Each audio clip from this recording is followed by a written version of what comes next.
Oh, it's already started. So I was watching Bernie endorse Hillary, and I thought to myself, this is awful, this is pathetic, and this is phony. Not that Bernie was being particularly phony, but that it was just this big show. Like, on the surface it looks like adults.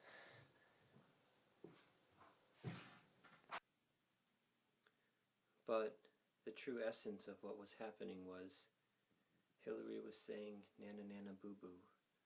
She won, and she wanted to publicly show everyone that she was the champion, because she doesn't do things to help people so much as she does things for attention. And it's dangerous when a person wants credit for doing good deeds.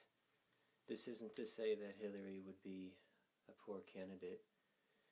In fact, it's very likely that she knows a lot about how to run a country.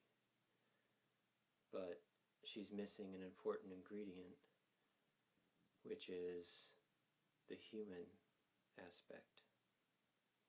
She doesn't understand the people that she's taking care of, because she's always been on the other side of the tracks.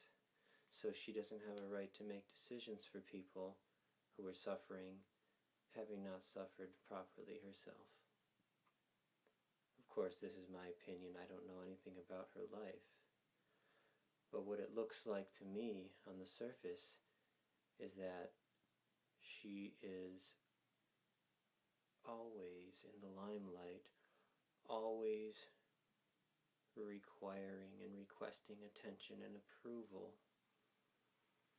And a person that wants the approval of people is not a person that's going to make decisions that are in the best interest for the people, but they're a person that's going to make decisions that are going to make themselves look good. So she's more likely to say what people want to hear, but in the end will probably make a decision that will preserve her illusion of grace and power and eloquence.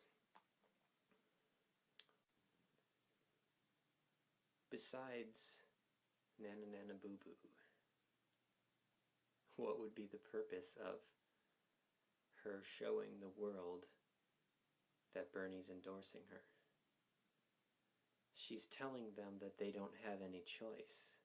She's telling them that there is no door number 3, that it always has to be a two-party system.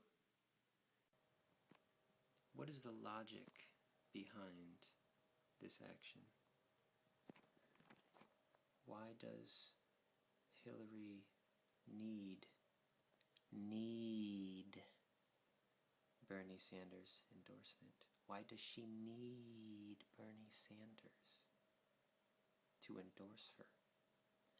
Because he has something that she is incapable of understanding. And the truth is that she cannot succeed without his endorsement. Perhaps neither of them would be appropriate candidates, and maybe the best option would be somebody completely invisible. Or maybe it would be somebody who has qualities that both of them embrace, but somebody that doesn't require attention or approval. You know, somebody invisible like God or something.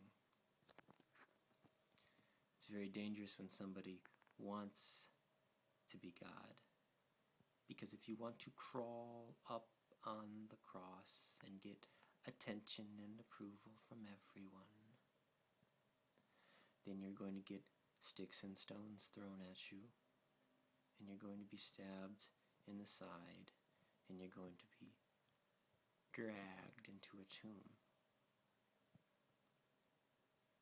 So if you want credit for your good deeds so desperately, if you want to be God, then you have to pay the same price that God paid, and that is dying for the world.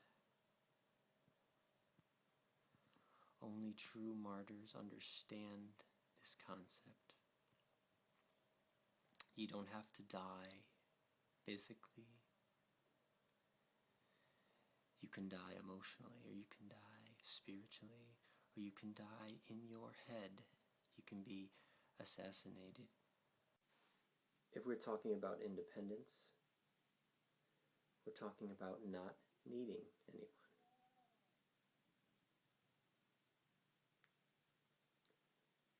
Do you want to need someone, or do you want to be independent? Well, it seems to me that when good old George ran away from England, he wanted to prove something to the king.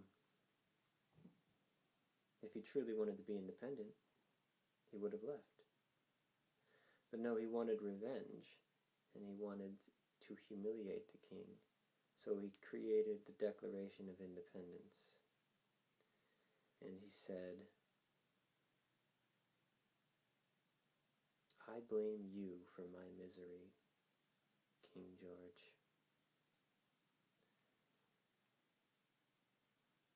Would have been fine, he could have started his own country, but the Revolutionary War occurred instead. And it occurred because of feelings. Because George Washington hurt King George's feelings. He blamed him for his unhappiness. He humiliated him publicly, so he struck back with a war. The only reason the Revolutionary War occurred is because the Declaration of Independence was written. If he would have allowed King George to continue doing what he did, right or wrong, and began his own country, things would be very different. America would not have the competitive, overindulging, violent personality that it has. America would not have to prove itself.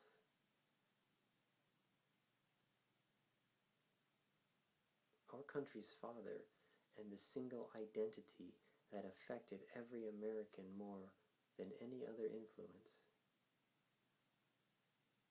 was a child saying "Nana Nana Boo Boo," blaming his father. George Washington's father, King George, not biological, of course, but spiritual. He was denying and rejecting his spiritual father,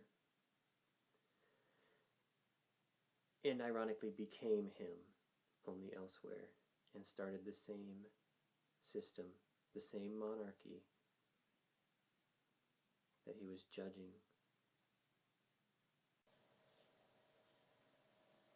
What is the logic? What is the logic behind this move? Why does Hillary think it's necessary to be endorsed by Bernie Sanders? Because she's trying to collect his votes. She's trying to collect his votes, creating the impression that we have to choose her, when we never had to choose between two candidates. We've never had to make a decision between two things. We can choose between 3 candidates, 10 candidates, 50 candidates, 1,000,000. We don't have to narrow it down. We don't have to choose to give our power to one of 2 options. We've never had to make that decision.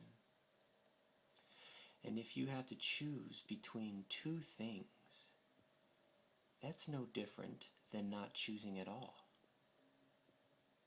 If neither of those things if neither of those people or candidates have qualities that you desire, if neither of them are capable of leading a nation or helping people, then neither of them deserve to be president. And it's time for us to evolve the system. We need to throw away the garbage system that we've created.